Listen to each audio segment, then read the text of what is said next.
एक गोष्ट तुम्ही ऐकली असेल की एका माणसाला एक अजगर जखमी अवस्थेत सापडतो.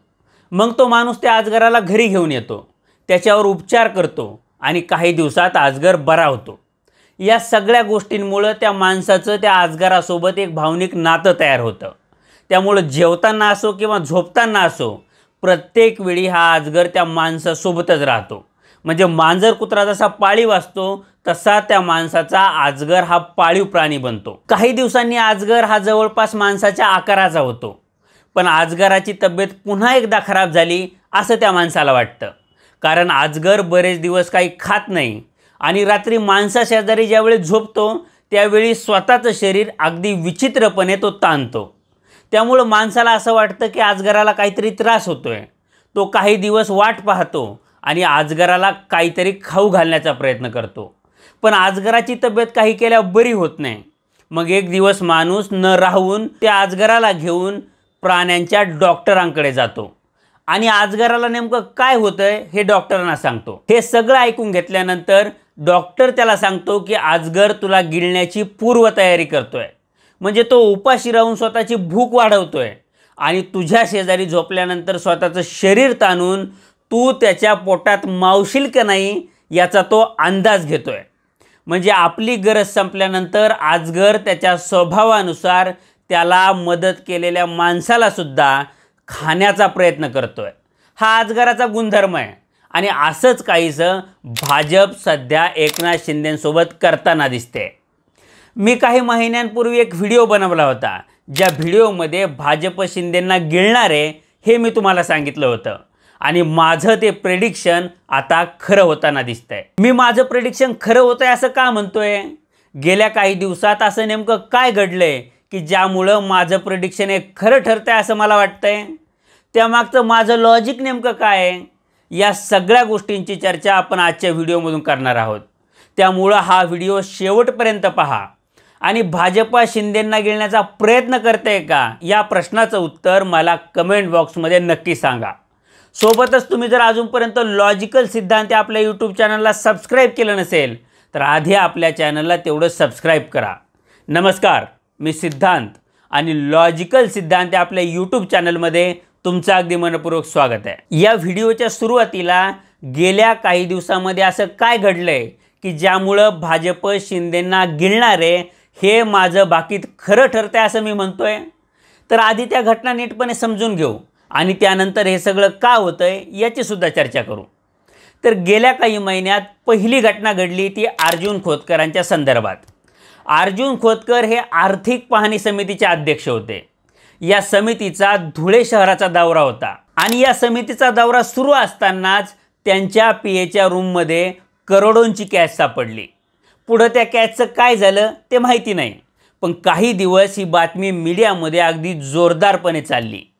आता या घटनेत ज्यांनी ही कॅश पकडून दिली त्या अनिल गोटेंपर्यंत गेस्ट हाऊसमध्ये कॅश असल्याची माहिती कोणी पोहोचवली किंवा ती माहिती त्यांच्यापर्यंत पोहोचेल याची व्यवस्था नेमकी कोणी केली हा अतिशय महत्त्वाचा प्रश्न आहे.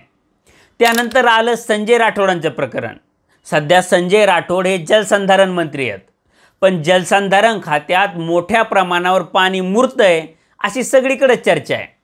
अगदी सत्ताधारी पक्षांचे आमदारसुद्धा त्यांच्या कारभारावर खाजगीत प्रचंड नाराजी व्यक्त करतात.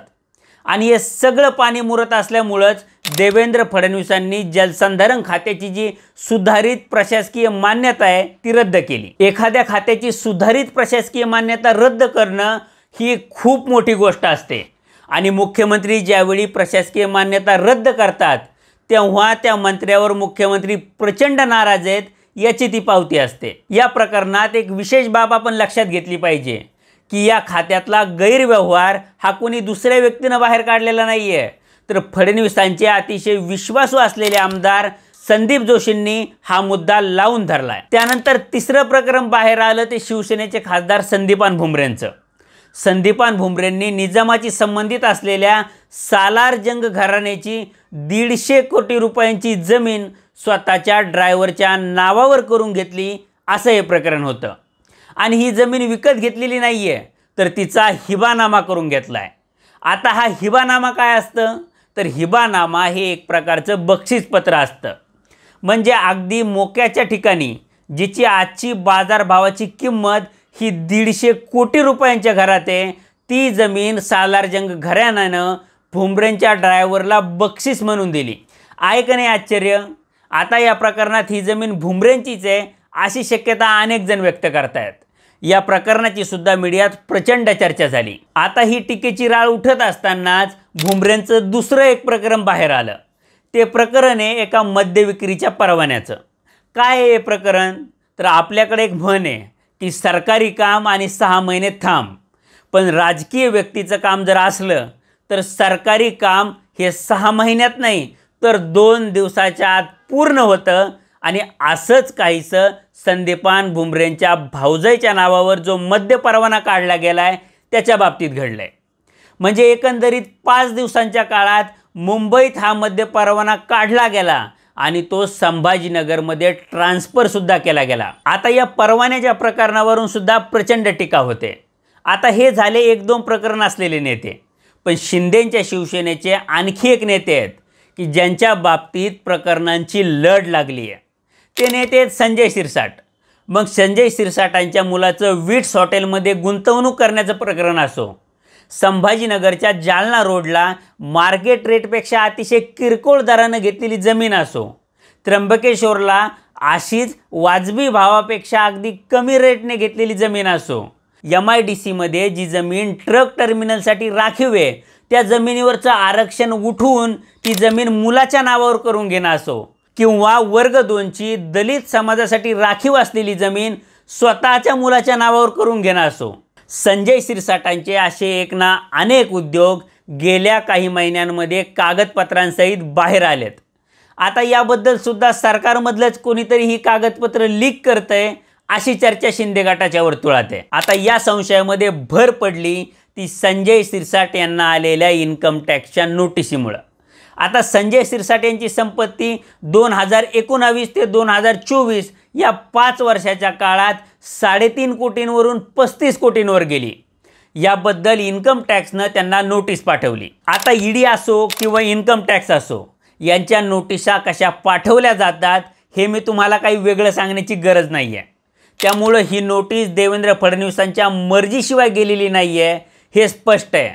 आता इन्कम टॅक्स विभाग जरी रुटीन नोटीस म्हणून हे सांगत असला तरीही हा प्रश्न उपस्थित राहतोच की अशी कोणतीही नोटीस भाजपच्या किंवा अजित पवार गटाच्या कोणत्याही आमदाराला का गेली नाही. यात भर म्हणजे संजय शिरसाट यांचा काल बाहेर आलेला व्हिडिओ. हा व्हिडिओ त्यांच्या बेडरूममधला आहे ज्यात संजय शिरसाट सिगरेट ओढतायत आणि रूममध्ये पैशानं भरलेली बॅग आहे. हा व्हिडिओ संजय राऊतांनी बाहेर काढला. पण शिरसाटांच्या बेडरूममधला हा व्हिडिओ संजय राऊतांपर्यंत नेमका कुणी पोहोचवला हा प्रश्नच आहे. तुम्ही या सगळ्या घटनांकडे जर नीटपणे बघितलं तर तुमच्या एक गोष्ट लक्षात येईल की या सगळ्या गोष्टी फक्त आणि फक्त शिंदे गटांच्या आमदारांसोबतच होत आहेत. यात ना भाजपच्या एखाद्या आमदाराचं प्रकरण बाहेर येतंय ना अजित पवार गटाच्या एखाद्या आमदाराचं.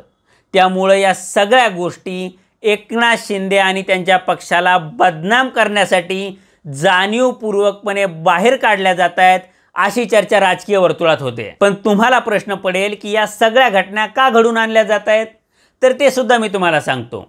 तर राज्याच्या राजकारणात शिंदेंचा आणि भाजपचा मतदार म्हणजे वोट बँक ही एकच आहे आणि तो मतदार म्हणजे हिंदुत्ववादी मतदार आहे.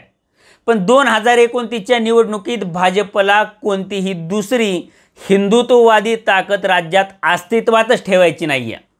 त्यांना हिंदुत्ववादाच्या वोट बँकची संपूर्ण मालकी ही स्वतःकडे घ्यायची.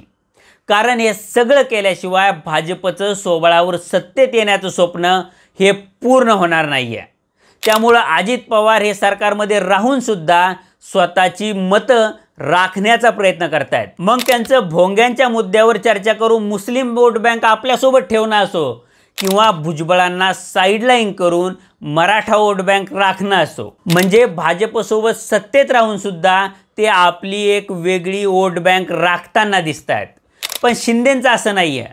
त्यांची आणि भाजपची वोट बँक ही एकच आहे. त्यामुळं भाजपला आता शिंदे नकोसे झालेले आहेत आणि या सगळ्या गोष्टीमुळं शिंदेंची कोंडी केली जाते. आणि या सगळ्या कोंडीतून बाहेर पडण्यासाठीच अधिवेशन असतानासुद्धा शिंदे तडकाफडकी दिल्लीला गेले होते आणि त्यांनी तिथं भाजपच्या वरिष्ठ नेत्यांची भेट घेतली. या भेटीचे अधिकृत तपशील बाहेर जरी आले नसले तरीही त्यांनी भाजपच्या वरिष्ठ नेत्यांकडं देवेंद्र फडणवीस आणि अजित पवार यांची तक्रार केली अशी माहिती मिळते. आता या सगळ्या घडामोडी बघता येत्या काळात शिंदे आणि फडणवीसांमधला हा संघर्ष आणि त्यांच्यातली ही दरी अशीच वाढत जाईल असं दिसतंय. आता ही सगळी परिस्थिती बघितल्यानंतर भाजप शिंदेंना गिळेल असं तुम्हाला वाटतं का, हे मला तुम्ही कमेंट बॉक्समध्ये नक्की सांगा. हा व्हिडिओ तुम्हाला आवडला असेल तर व्हिडिओला तेवढं लाईक करा आणि असेच नवनवीन व्हिडिओ पाहण्यासाठी लॉजिकल सिद्धांत या आपल्या यूट्यूब चॅनलला सबस्क्राईब करायला तेवढं विसरू नका. धन्यवाद.